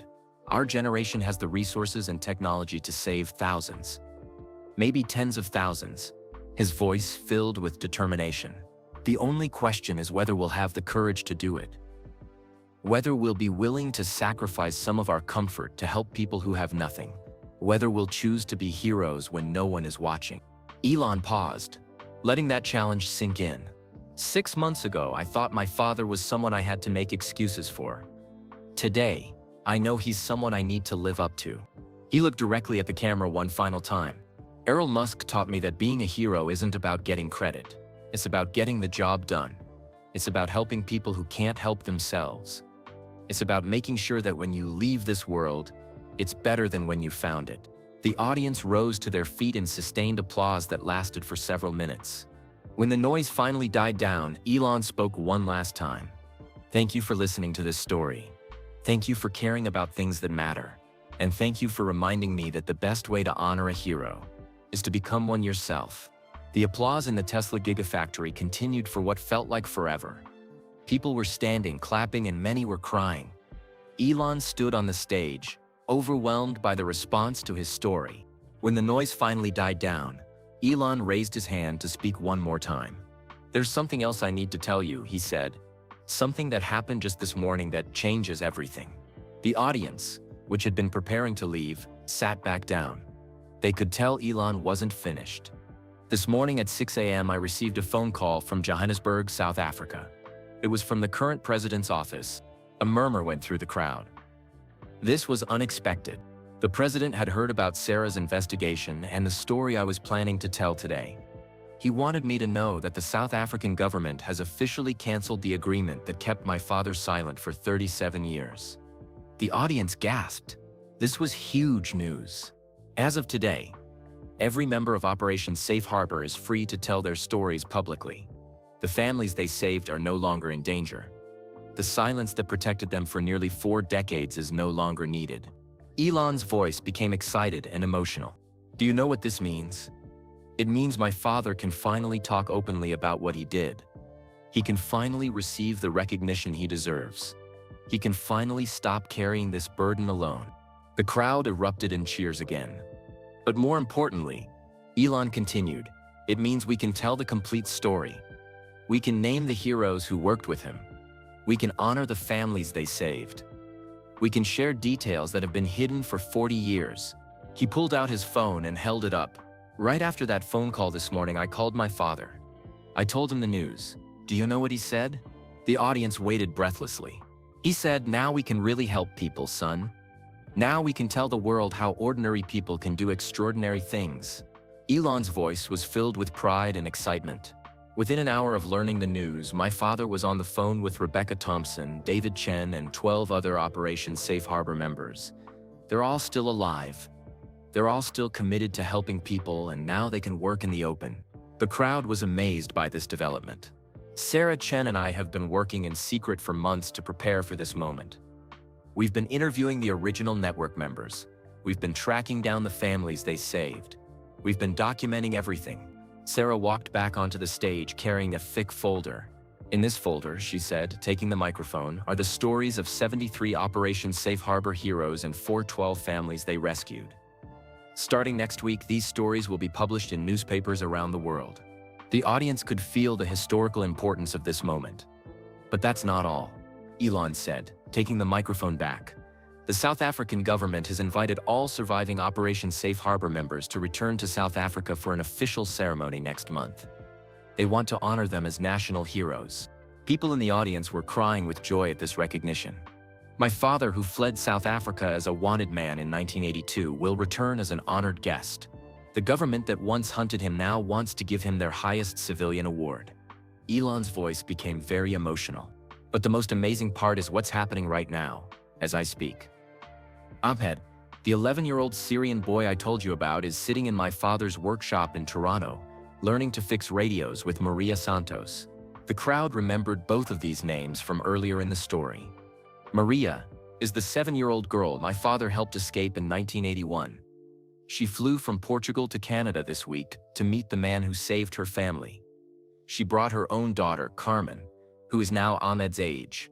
The connections across time and generations were incredible to contemplate. 3 generations of refugees, brought together by the same network that saved them. Maria's daughter is teaching Ahmed to speak Portuguese. Ahmed is teaching Carmen to speak Arabic. My father is teaching them both to fix broken things and make them work again. Elon wiped tears from his eyes. This morning I watched a 78-year-old hero, a 49-year-old survivor, a 12-year-old refugee girl, and an 11-year-old refugee boy working together to repair a broken radio. When they got it working, music filled the room. His voice became very soft. The song that played was Amazing Grace. In that moment, I understood something perfect about my father's life work. He finds broken things, machines, families, lives, and he helps them work again. He helps them make music again. The audience was completely silent, absorbing this beautiful image. Over the next year, Sarah and I will be telling all of these stories. We'll write books, make documentaries, and create educational programs. Children around the world will learn about Operation Safe Harbor and the ordinary people who did extraordinary things. Elon's voice became more determined. But we're not just looking backward, we're looking forward. The Underground Network Foundation is expanding to help refugees in 20 countries. We're partnering with schools, businesses, and governments to create new opportunities for displaced families. The scope of their plans was impressive. Tesla is creating a job training program for refugees who want to learn technical skills. SpaceX is developing communication satellites to help humanitarian workers in remote areas. The Musk Foundation is funding scholarships for refugee children who want to study engineering, medicine, and other fields where they can help solve world problems. The audience could see how this personal story was becoming a global mission. My brother Kimball is creating agricultural programs to help refugee families grow their own food. My sister Tosca is making films about modern heroes who help immigrants and refugees. My mother May is writing a book about the families who helped us when we first arrived in Canada. The entire Musk family was joining the mission. But the most important thing we're doing is proving that my father was right. Helping people in danger isn't extraordinary. It should be ordinary. It should be what everyone does when they see suffering they can help stop. Elon looked around the room one final time. 6 months ago, Sarah Chen asked me about my father. I thought it was a question I didn't want to answer. Today, I know it was the most important question anyone has ever asked me. His voice became strong and clear. Because now I know who my father really is. He's not a mysterious man with shameful secrets. He's a hero who kept quiet to protect the people he loved. He's a man who sacrificed his reputation to save innocent lives. He's someone I'm proud to call my father. The audience rose to their feet again, applauding not just for Elon, but for Errol and all the unsung heroes they had learned about. The silence is broken, Elon said as the applause continued. The truth is finally free, and the work continues. 3 months later, Elon Musk stood on a platform in Union Buildings, Pretoria, South Africa, the same city where he was born.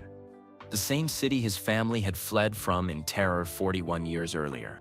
But this time, everything was different. President Cyril Ramaphosa stood beside him, holding a golden medal. Thousands of people filled the lawn in front of the government buildings. Television cameras from around the world were recording every moment. Today, the president said into the microphone, "We honor the heroes of Operation Safe Harbor. Men and women who risked everything to save innocent lives during our country's darkest time." The crowd cheered as Elon Musk walked slowly onto the stage. He was wearing his best suit, but he looked nervous.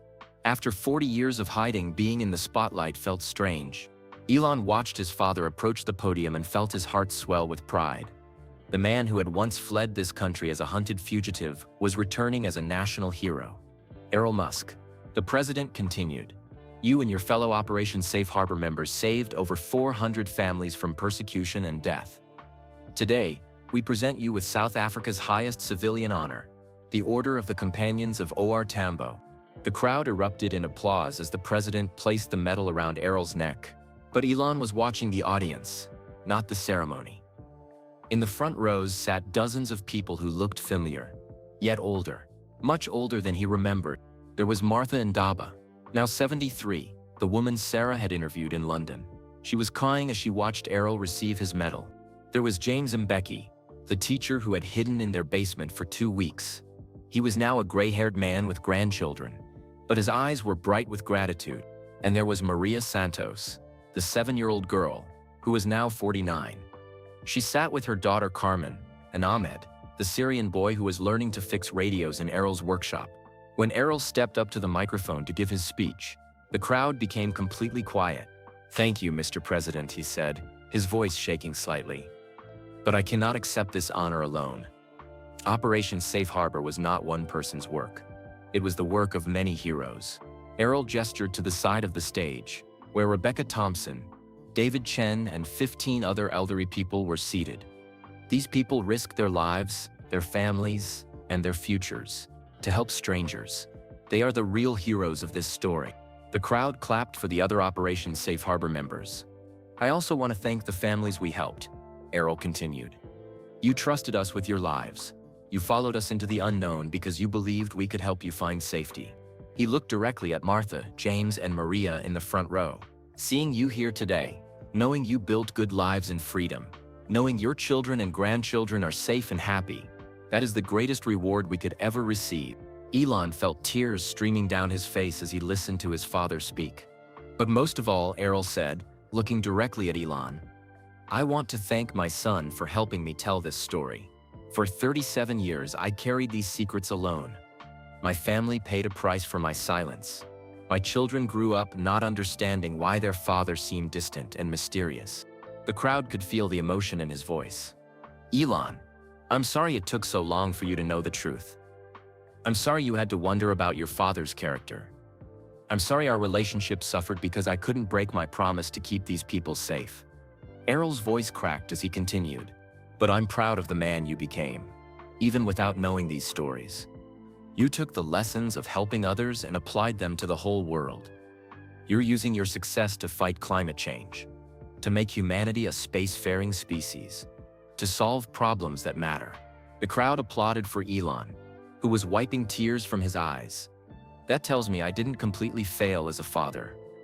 The most important lesson, that we must help others when we have the ability to do so, somehow got through, even when I couldn't explain why it mattered so much. After the ceremony, Elon found himself walking through the streets of Pretoria with his father.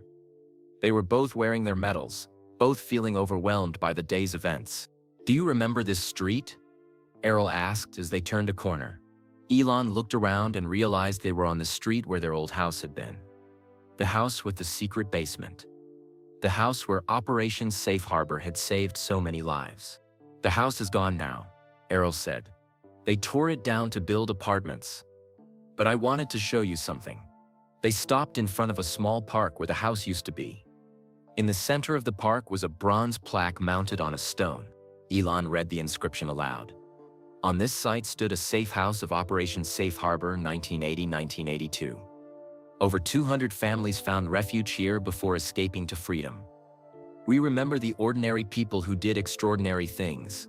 The new owners found documents hidden in the walls when they demolished the house," Errol explained. "Records of everyone we helped. Names, dates, destinations. They decided to create this memorial." Father and son stood quietly, looking at the plaque. "I used to have nightmares about this place," Errol said softly. "Dreams that we were discovered. Dreams that people were hurt because of mistakes I made. But standing here now, seeing this memorial, those nightmares finally feel like history." Elon put his arm around his father's shoulder. "Dad, I need to tell you something. All those years I resented you for keeping secrets. I was actually learning from you. Watching you carry that burden taught me that leadership means taking responsibility for things that are bigger than yourself." Errol looked at his son with surprise. "When I started SpaceX and Tesla, people called me crazy for trying to solve such big problems. But I kept thinking about you in that basement, working to save people you had never met. If you could risk everything for strangers, I could risk everything for humanity's future." Errol's eyes filled with tears. Every time someone said electric cars would never work, or that private rockets were impossible, I remembered you coordinating those rescues. You never gave up, even when it was dangerous. That's where I learned that the biggest problems are worth the biggest risks. They stood in comfortable silence for a moment, both thinking about how the past had shaped the present. "There's one more thing I want to show you," Errol said. He reached into his jacket pocket and pulled out an old photograph. The picture showed a young Elon, maybe 8 years old, sitting on a stool in their garage workshop. Errol was kneeling beside him, showing him how to fix a broken radio. Both of them were smiling. "I've carried this picture for 35 years, Errol said. Every time I felt guilty about the price our family paid for Operation Safe Harbor, I would look at this photo and remember that you were learning something important." Elon studied the picture, remembering that day. "You were learning that broken things can be fixed, that problems have solutions, that persistence and creativity can overcome any obstacle. Those lessons served you well, even if you didn't know where they came from." Elon took the photograph and held it carefully. "Dad, I want you to know something. The little boy in this picture grew up to admire his father more than anyone else in the world. Not because of Operation Safe Harbor, but because of who you are. Because you taught me that helping others isn't just the right thing to do, it's the only thing that really matters." As the sun set over Pretoria, father and son walked back toward their hotel, both finally at peace with the past and excited about the future they would build together. 1 year later, Elon Musk stood in a different kind of workshop. This wasn't the basement of a house in Pretoria, or the garage where he had learned to love fixing broken things. This was a bright, modern building in Austin, Texas, with large windows and clean white walls. But the sounds were familiar. The gentle hum of electronics, the quiet conversation between a teacher and student, satisfaction of something broken becoming whole again. At a workbench in the center of the room, his 79-year-old father was teaching Ahmed, now 12, how to build a small robot. Ahmed's English had improved dramatically over the year, but his excitement about learning new things remained the same. "Remember," Errol was saying patiently, "when you connect these wires, you have to think about what you want the robot to do. Every connection has a purpose." Ahmed nodded seriously, his tongue sticking out slightly as he concentrated on getting the wires in the right places. At another table, Maria Santos was working with her daughter Carmen and 3 other refugee children who had arrived in Austin over the past few months. They were learning to program computers, their faces glowing in the light of the screens. "This is incredible, Dad," Elon said, walking over to watch Ahmed work. "A year ago, this boy was fleeing war in Syria. Now he's building robots in Texas." Errol smiled, the deep lines around his eyes showing decades of worry that had finally relaxed into contentment. "It's the same story as always, son. Give people safety, give them opportunity, and watch what they can accomplish." Ahmed reminds me of you at that age, curious about everything, determined to understand how things work. Ahmed looked up from his robot and grinned at both men. "Mr. Errol, when I finish this robot, can I send a video to my cousin in Jordan? I want to show him what I learned." "Of course," Errol said, "and maybe someday your cousin can come here and learn too." Elon pulled out his phone and showed his father a message that had arrived that morning. "Speaking of family reunions," he said, "this is from Rebecca Thompson in London. She's organized a video call with 37 Operation Safe Harbor families for next week. They want to thank you again and show you their grandchildren." Errol's eyes filled with tears, as they often did now when he talked about the families from the old days. 37 families, he said quietly. "That's over 200 people when you count all their children and grandchildren. 200 lives that exist, because we couldn't ignore suffering." Elon looked around the workshop at all the young faces learning new skills. "And now we're helping new families. The Underground Network Foundation has helped 847 refugee families resettle in North America this year. That's 2,300 individuals who are safe now because of what we're doing." Maria Santos walked over to join their conversation. "Elon, I wanted to tell you something," she said. "Yesterday I got a letter from a girl named Fatima. She's 15 years old and just arrived from Afghanistan with her family." Maria pulled out the letter and read from it. "Dear Ms. Santos, thank you for helping my family find a home in Canada. My father told me you were once a refugee too. And now you help other refugees. When I grow up, I want to do the same thing. I want to help children who have to leave their homes because of war." The three adults stood quietly for a moment, thinking about how the circle of help continued to grow. "That's how it works," Errol said softly. "The people you save today become the people who save others tomorrow. Kindness creates more kindness. Heroism creates more heroes." Elon's phone buzzed with a text message. He looked at it and smiled. "Sarah Chen just sent me the sales figures for her book," he said. "The Underground Network, Secret Heroes of Apartheid, is now the #1 bestseller in 7 countries. All the proceeds are going to refugee assistance programs." "And what about the documentary?" Maria asked. "It premieres next month on Netflix," Elon replied. "They're calling it Ordinary Heroes, the Elon Musk story. Dad, you're going to be famous whether you like it or not." Errol laughed and shook his head. "I still don't understand why people think what we did was so special. When you see a family in danger, you help them. When you see children who need protection, you protect them. It's simple." Ahmed looked up from his robot again. "Mr. Errol, my robot is finished. Do you want to see what it does?" The boy pressed a button and the small robot began moving across the table. Its LED eyes blinked as it navigated around obstacles, and it played a simple melody as it moved. "Ahmed, that's incredible," Elon said. "You built that in just 2 months." "Mr. Errol taught me that every problem has a solution, if you're patient and keep trying," Ahmed said proudly. "Next month, I want to build a robot that can help disabled people walk better." Errol put his hand on Ahmed's shoulder. "That's a beautiful goal, my boy. Using your skills to help people who need help. That's exactly the right idea." Elon watched this interaction and felt a deep sense of completion. The lessons his father had taught him so many years ago were now being passed to a new generation. "Dad," he said quietly, "I've been thinking about something. Last year I thought the most important thing was that the world finally knew you were a hero. But now I realize that wasn't the point." Errol looked at his son curiously. "The point," Elon continued, "is that your heroism didn't end with Operation Safe Harbor. It didn't even end with this new foundation. Your real legacy is teaching people that helping others is normal, that it's what we do when we see suffering we can prevent." He gestured around the workshop at all the children learning new skills. "Every child who learns something in this room will grow up knowing that adults who have resources should help children who don't. They'll think that's normal because that's what they experienced. Maria nodded enthusiastically. Carmen tells her friends at school that helping refugees is just what families do.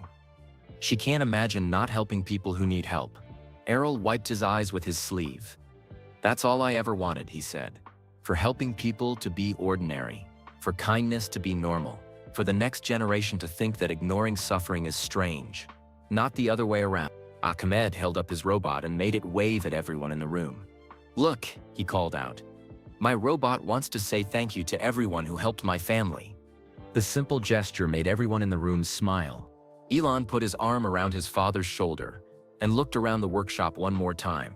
Children from Syria, Afghanistan, Myanmar, and Somalia were learning alongside children whose grandparents had fled apartheid South Africa 40 years earlier.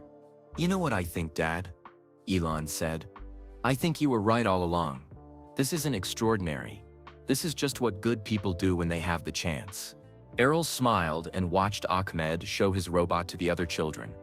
And now we're making sure that more people have the chance, he said. That's how we change the world. One family at a time, one child at a time, one lesson about kindness at a time. As the Texas sun set through the workshop windows, 3 generations of helpers continued their work. The grandfather who had saved families during apartheid, the son who was using technology to help humanity reach the stars, and the children who would grow up thinking that helping others was simply the way the world should work. The legacy of ordinary heroism would continue. We'd love to know where you're listening from. Drop a comment below and tell us your city or country. It's amazing to connect with listeners from all around the world. If this story touched your heart and opened your eyes to the power of ordinary people doing extraordinary things, please give this video a like. Your support helps us create more inspiring content like this. Don't forget to subscribe to our channel and hit the notification bell so you never miss our latest videos about real heroes, untold stories, and the remarkable people who make our world better. Most importantly, share this video with your friends and family.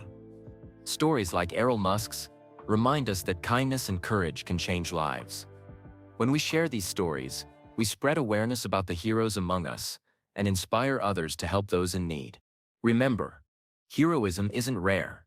It's all around us, waiting for ordinary people to do extraordinary things. Until next time, keep looking for ways to help others and be the heroes someone else needs.